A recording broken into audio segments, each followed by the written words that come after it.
Hello दोस्तों, आज के वीडियो में हम बात करेंगे कि किसी भी एरे में पहले से ही स्टोर एलिमेंट में कोई नया एलिमेंट स्टोर करना है, लेकिन उसका पोजीशन जो होना चाहिए वो लास्ट में होना चाहिए।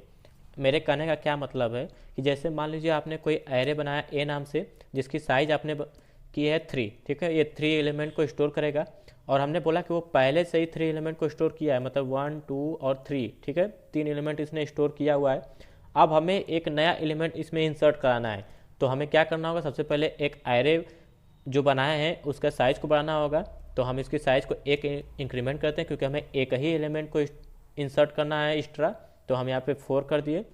और इसमें हमने क्या बोला जा रहा है कि जो एलिमेंट हो उसकी जो पोजीशन होनी चाहिए वो लास्ट में होनी चाहिए। मान लीजिए वो एलिमेंट हमारा है 4, तो हमें ऐसा करना होगा, प्रोग्राम लिखना होगा कि जिसमें नया एलिमेंट का जो पोजीशन है वो लास्ट में हो। देखिए इसमें 4 का जो पोजीशन है वो लास्ट में है, तो हमें इसका प्रोग्राम लिखना है सी लैंग्वेज में। तो चलिए देखते हैं कि हम कैसे इसका प्रोग्राम लिखेंगे। ठीक है, सबसे पहले इसको इरेज करते हैं।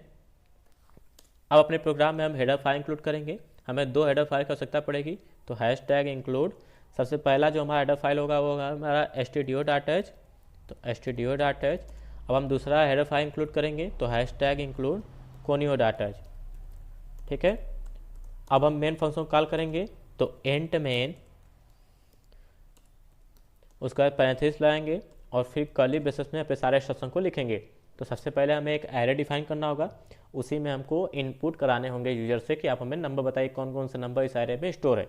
तो मान लीजिए एक एरे हमने बना लिया ए नाम से, जिसकी स्टार्टिंग साइज हमने दे दिया 100।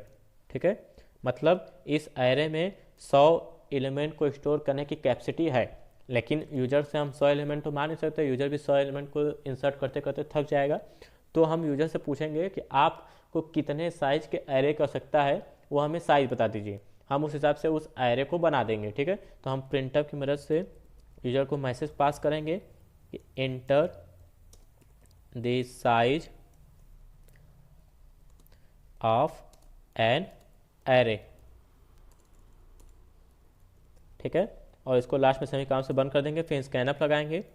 स्कैनअप में पैरेंथेसिस में डबल कोट में लिखेंगे %d, और इस नंबर को जो साइज होगी उसको किस में स्टोर करेंगे? मान लीजिए हम एन वेरिएबल में स्टोर करते हैं। ठीक है, तो हमें एक वेरिएबल बनाना पड़ेगा। तो यहाँ पे हम लिख लेंगे एंट एन नाम से एक वेरिएबल हमने डिक्लेयर कर दिया, और इस वेरिएबल में साइज जो है स्टोर हो जाएगा। तो अब जो है आप जो साइज देंगे एरे का, उस साइज का एरे बन जाएगा। ठीक है, अब हम उस साइज के एरे में यूजर से बोलेंगे कि आपने जितने साइज बताया एरे का उतने एलिमेंट को इंसर्ट करिए।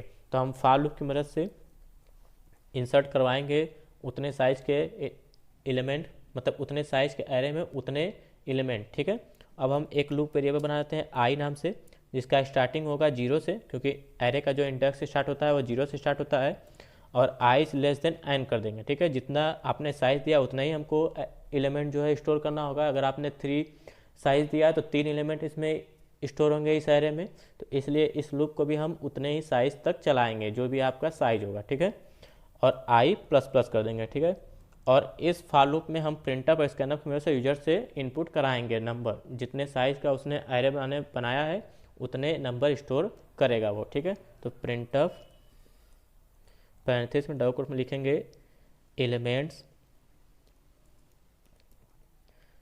%d। ठीक है, और यहाँ पे %d के जहाँ पे हम क्या लिखेंगे i+1। इसका क्या करने का मतलब है कि देखिए एलिमेंट %d, मतलब यहाँ पे देखिए i=0 है। ठीक है, स्टार्टिंग पॉइंट i=0 है। 0 जो है जो आप साइज देंगे उससे अगर छोटा होगा तब तक एक कंडीशन ट्रू रहेगी, और इसके अंदर हम जाएंगे तो मान लीजिए अगर पहली बार लूप का कंडीशन ट्रू होगा तो इसके अंदर जाएगा तो एलिमेंट i की वैल्यू कितनी है? 0 है। तो एलिमेंट 0, मतलब यूजर सोचेगा एलिमेंट 0, उसको पढ़ने में थोड़ा हिचक हो गया और वो भी सोचेगा कि 0th एलिमेंट क्या होता है। तो इसके लिए हमने i+1 कर दिया है। i+1 करने का मतलब ये होता है कि 0 + 1 = 1, मतलब अब आउटपुट पे क्या निकल के आएगा? Element first. तो इससे वो सोचेगा कि हाँ हमें पहला एलिमेंट इनपुट करना है, तो इसके लिए हम यहाँ पे i+1 लिख देते हैं, और इससे इसका कोई और मतलब नहीं है। ठीक है, अब हम स्कैनअप लगा देंगे। स्कैनअप में पैरेंथेसिस में डबल कोट में लिखेंगे %d, और यहाँ पे कामा करके %ai, जो हमने ए नाम से एरे बनाया था उसमें ये जो है जो भी आप इनपुट करेंगे नंबर वो स्टोर हो जाएगा। और ये लूप कब तक चलेगा, जितनी आपकी साइज़ होगी। अगर आपने साइज़ दिया है 5 एरे की तो ये लूप 5 आप चलेगा और 5 नंबर जो है स्टोर हो जाएगा इस एरे में, ठीक है। तो ये तो बात हुई यूज़र से पूछने के लिए कि आप हमें जितने साइज़ का आपने एरे बनाया उतने साइज़ के एलिमेंट जो है इनपुट कर दीजिए, उतने एलिमेंट इनपुट करेगा यूजर, ठीक है। अब हमें क्या करना होगा, अब हमें एक प्रिंटफ में से मैसेज पास करना होगा यूजर के पास कि आप हमें नया एलिमेंट बता दीजिए कि कौन सा नया एलिमेंट अब आपको स्टोर करना है। तो हम प्रिंटफ लगाएंगे और पैरेंथेसिस में डबल कोट में लिखेंगे इंटर न्यू एलिमेंट, ठीक है। और उसके बाद यहाँ पे स्कैनअप लगाएंगे, स्कैनअप में पैरेंथेसिस में डबल कोट में लिखेंगे %d और यहाँ पे कामा करके, चूँकि देखिए यहाँ पे हमने कोई वेरिएबल नहीं डिक्लेयर किया इस नए एलिमेंट को स्टोर करने के लिए, तो यहाँ पे हम एक वेरिएबल डिक्लेयर करते हैं k नाम से, ठीक है। और यहाँ पे हम लिख देंगे %k, k में वैल्यू जाके स्टोर हो जाएगी जो आप नया एलिमेंट इंटर करेंगे, ठीक है। अब देखिए इस नए एलिमेंट को एरे में स्टोर करने के लिए स्पेस भी चाहिए होगा। आपने जितना साइज बताया था एरे का उतने साइज का तो आपने यहाँ पे इनपुट कर दिया है, ठीक है। फिर उसके बाद आपने नया एलिमेंट जो है इनपुट कराया है, तो इसके लिए इस नए एलिमेंट के लिए हमें एरे में जगह बनानी पड़ेगी। तो इसके लिए स्पेस के लिए हम क्या करेंगे, एरे की साइज़ को बढ़ाएंगे। तो पहले हमारी एरे की जो साइज स्टोर किया था हमने n में स्टोर किया था, अब n++ कर देंगे, ठीक है। मतलब अगर आपने एरे की साइज़ अगर 3 दिया था तो अब n++ देखते ही वो एरे की साइज़ 4 हो जाएगी, ठीक है। तो हमने एरे की साइज़ भी बढ़ा दिया। अब हमें क्या करना है, अब हमें जो हमने न्यू एलिमेंट हमने यहाँ पे इनपुट कराया है उसको लास्ट पोजीशन पे एरे में स्टोर करना है। तो हम सीधा सा क्या लिखेंगे, n-1 इज इक्वल टू, हमने k नाम के वेरिएबल में स्टोर किया था तो ये k यहाँ पे हम लिख देंगे। n-1 का मतलब क्या है, जैसे मान लीजिए आपने एरे की साइज़ पहले 5 दिया था तो n=5 था, फिर यहाँ पे n++ हुआ तो 6 हो गया। अब हमें एक नया एलिमेंट को स्टोर करना है तो n-1, चूँकि देखिए एरे का इंडेक्स स्टार्ट होता है 0 से, ठीक है।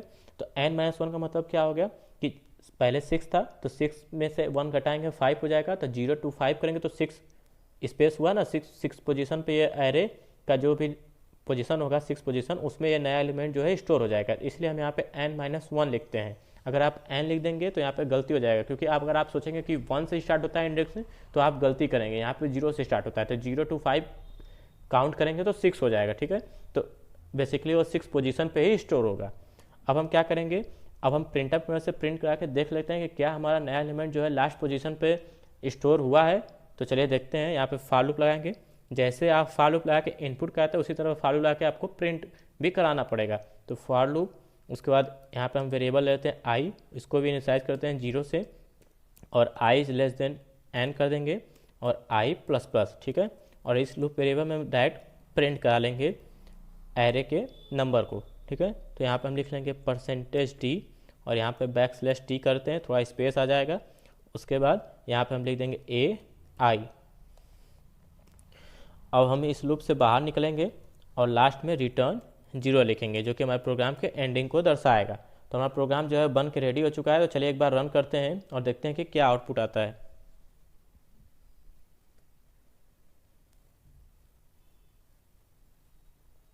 तो ये हमसे पूछा enter the size of array. मान लीजिए हमने साइज दे दिया 3, ठीक है। अभी हमसे पूछा है कि एलिमेंट फर्स्ट बताइए। मान लीजिए हमारा फर्स्ट एलिमेंट होगा 23, ये पूरा सेकंड एलिमेंट हमने मान लीजिए दे दिया 89 और जो थर्ड एलिमेंट हमने बताया वो मान लीजिए दे दिया हमने 21। अभी हमसे पूछा है कि इंटर न्यू एलिमेंट, हमने मान लीजिए वो नया एलिमेंट जो है वो 67 दिया है।